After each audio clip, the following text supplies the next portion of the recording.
It's Joe from Georgia. So this is news out of Texas. But folks, these are alarm bells ringing for the entire United States. And our government is not listening. Uh, Overnight, multiple farms in the state of Texas completely shut down. And the reason for this shutdown was because they have lost almost 100% of their workforce.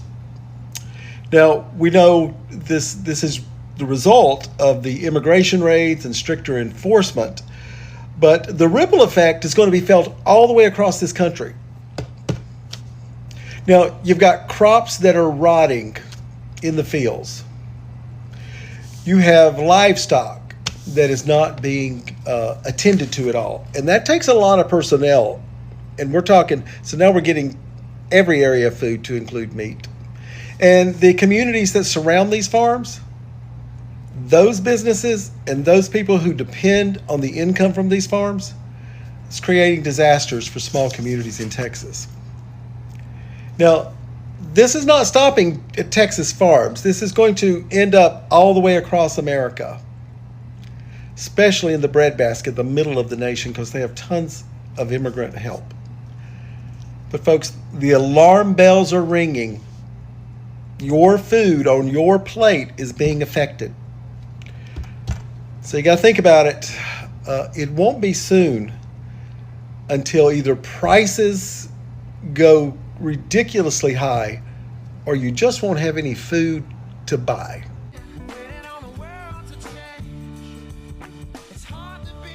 Billionaires are the problems. Immigrants are just the fucking scapegoats. When they remove all the immigrants from this country, do you think their wages are going to increase? Do you think the price of housing is going to go down? Do you think tuition for college is going to go down? Do you think prices for food is going to go down? On top of that, some people blame immigrants for taking our jobs, but don't blame the corporations who purposefully hire them because they know that they will work for a significantly less wage. Who's really at fault here? The immigrants or the people hiring them so that they can pay them less and don't have to pay us more? News out of Texas, and if this is happening in Texas, this is happening elsewhere. I'll put the link to the article in the description.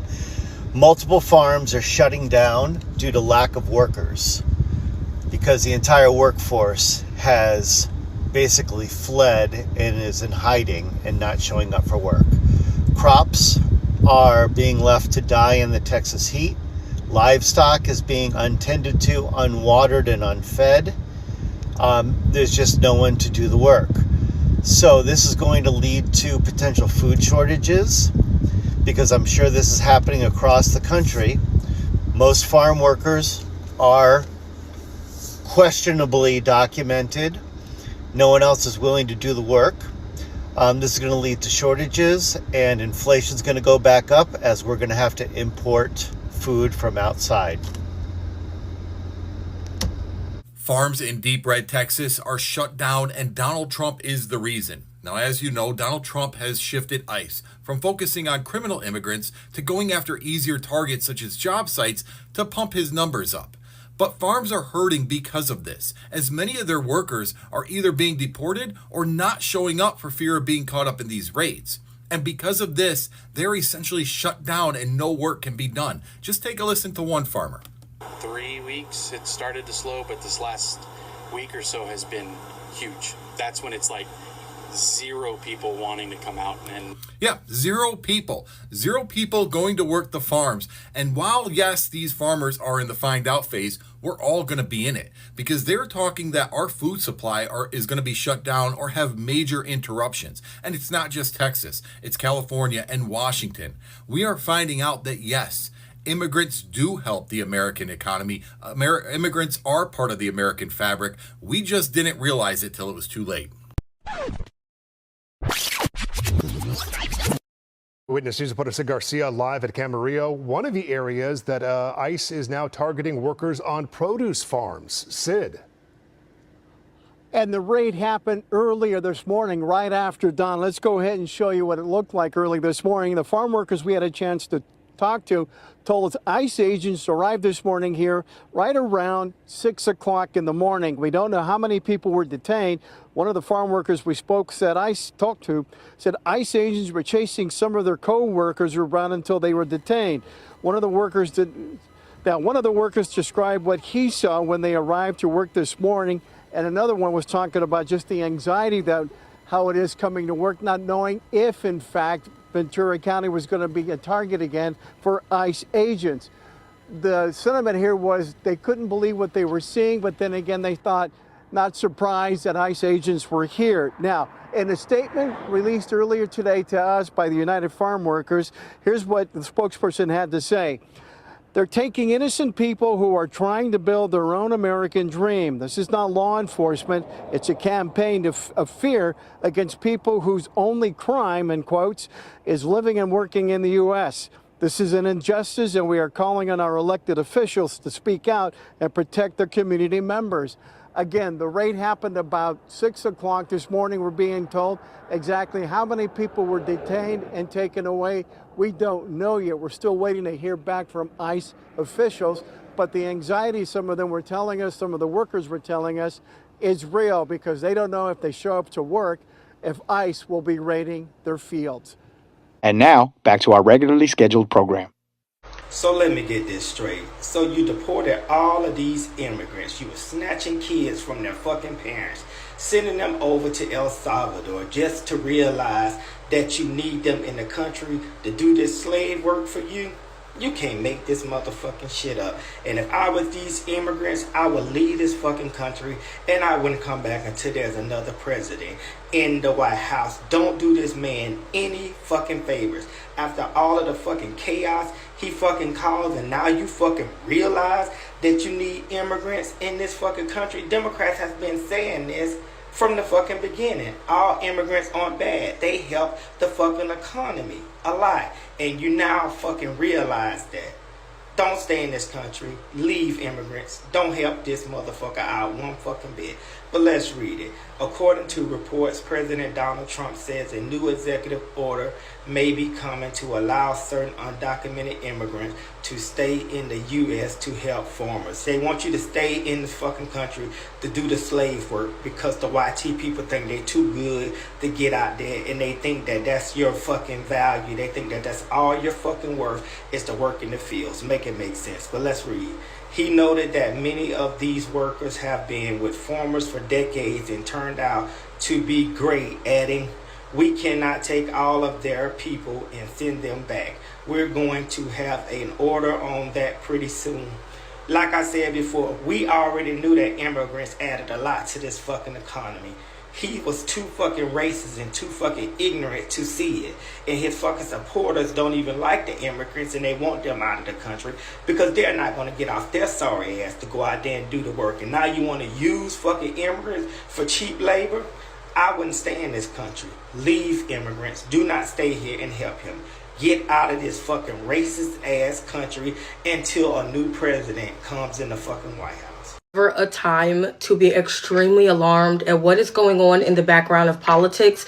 It will be now, especially after what Donald Trump just said out of his own mouth regarding the detainees or immigrants that have been taken into custody by ICE and what they plan on doing to them and with the ones that are needed for our leisure industry, which would be hotels, etc., and for the farmers, and how he wants them to take responsibility of them. But if you don't know what that means, I'll roll the clip and then explain it to you afterwards. Criminals out of our country, and we're looking at doing something where, in the case of good, reputable farmers, they can take responsibility for the people that they hire and let them have responsibility, because we can't put the farms out of business. And at the same time, we don't want to hurt people that aren't criminals. Most of the people that came in over the last 3 years under Biden, those people, you have a lot of criminals, you have a lot of, we're looking at that very closely. Now, as someone's ancestors who were taken responsibility of by people in order to produce tobacco, cotton, and other major industries that perpetuated the whole entire United States into what they are now, I want you to know that that is exactly what it sounds like, but I will not say it because I do not want to get a violation. That is a part of the Constitution, one that we just celebrated on the 19th, people that look like me, that says another person cannot own another person, nor take responsibility for them. So for your president of the United States to basically arbitrarily say that he's going to allow certain people to stay in the USA under responsibility of a farmer, the South African farmers that were just bought here? Okay. Is nie serieus nie. Nou ek maak nie seker fotografie as ek nie serieus is nie. Ha? Het ek al vir julle gesê ek gaan julle skiet of ek gaan julle met die mes steek? Een man van julle. Ha? Weet julle? Nog nooit nie. Nou wie is jy wat wil die mense kom staan en dreig hierso? Ha? Vertel my. Vertel my. One of the saddest things to be a part of ever in my life as far as where I live. And I want y'all to know that when they told people to get out, I'm starting to see they fucking meant it. I came on here a little while ago and said that for some reason the Lord told me to watch the movie Roots, the real show Roots, the one that began the entire Roots collection. And I asked y'all what would stop them from doing this today, and now we know nothing. And now we know I was right. I need y'all to just let all the bullshit, Streamer University, all that shit go and pay attention to what is going on in politics. Politics is getting fucking scary. Slavery hasn't gone away. No, come on. Don't be too focused on time scales and periods. History isn't like that. White farmers of Texas, I heard you just got hit with a Negro wake-up call. And in case you're confused, that's when the government comes for you, your business, and your livelihood. Not because you did something wrong, but because of who you are or who you employ. Let's break this down. 1. You voted for the machine that's turning on you. ICE raids didn't start yesterday.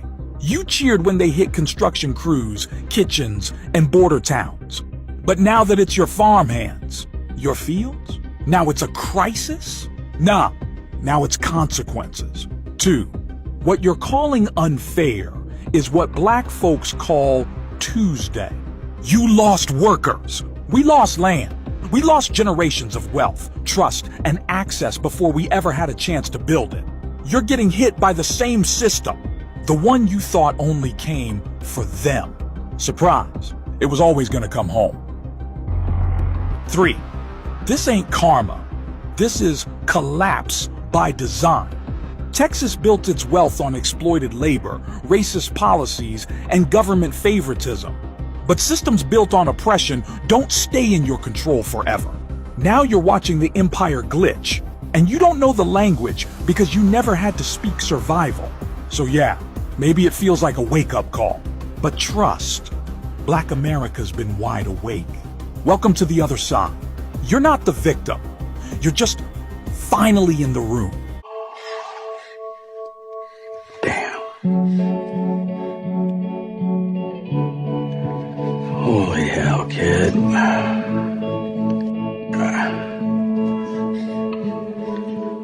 In a social media post earlier this year, President Trump threatened tariffs and sanctions against Mexico, claiming the country violated a 1944 treaty and is stealing water from Texas farmers.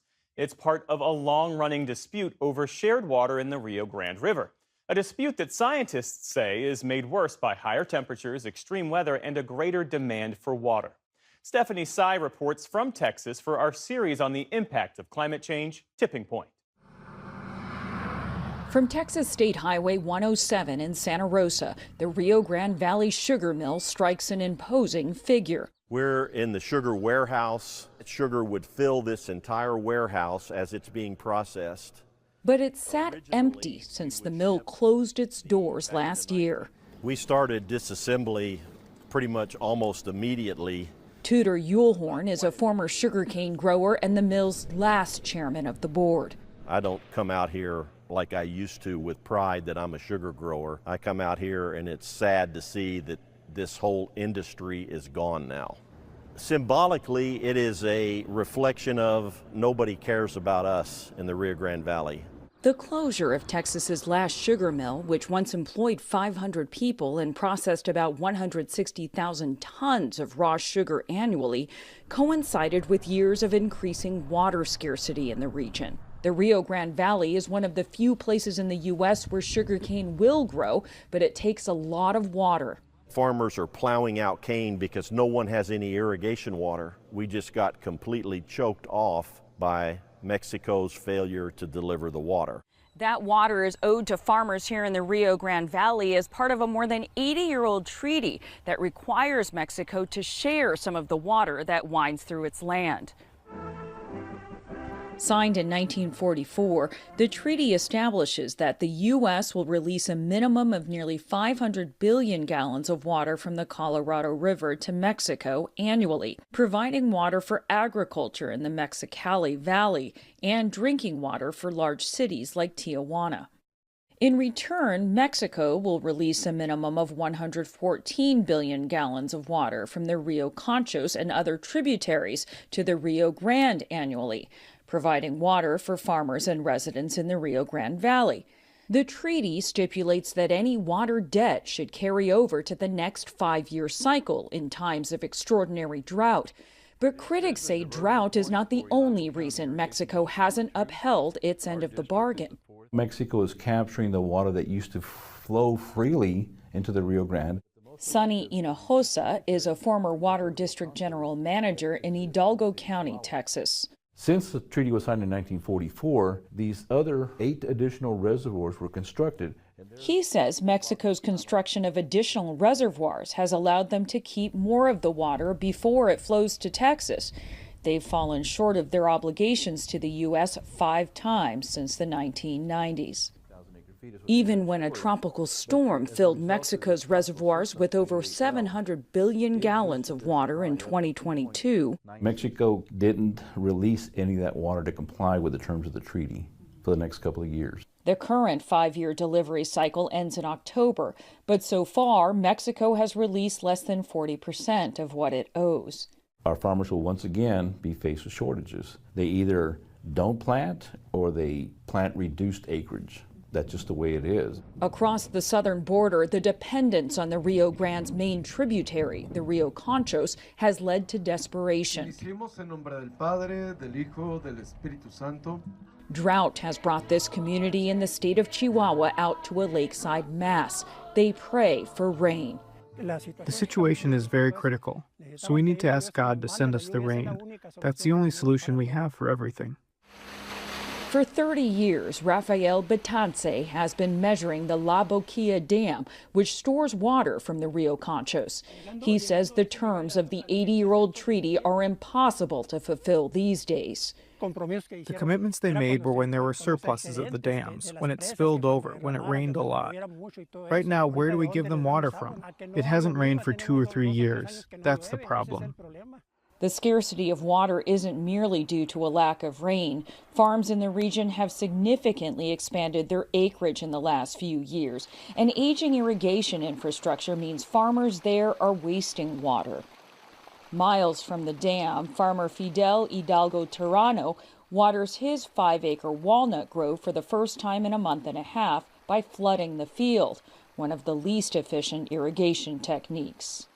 I think all of us, those of us who farm, are aware that we are wasting a lot of water. If there were another watering system, a sprinkler irrigation system or belt system, it takes a lot of money, and it's expensive per hectare. Chihuahua is a major producer of walnuts, a water-intensive crop that demands even more irrigation on hotter, drier days. It has gotten hotter. The annual average temperature has increased by almost 3 degrees. The average annual number of days over 100 has increased 5-fold since 1950. Alex Ricelis is an environmental scientist at the University of Texas, Rio Grande Valley.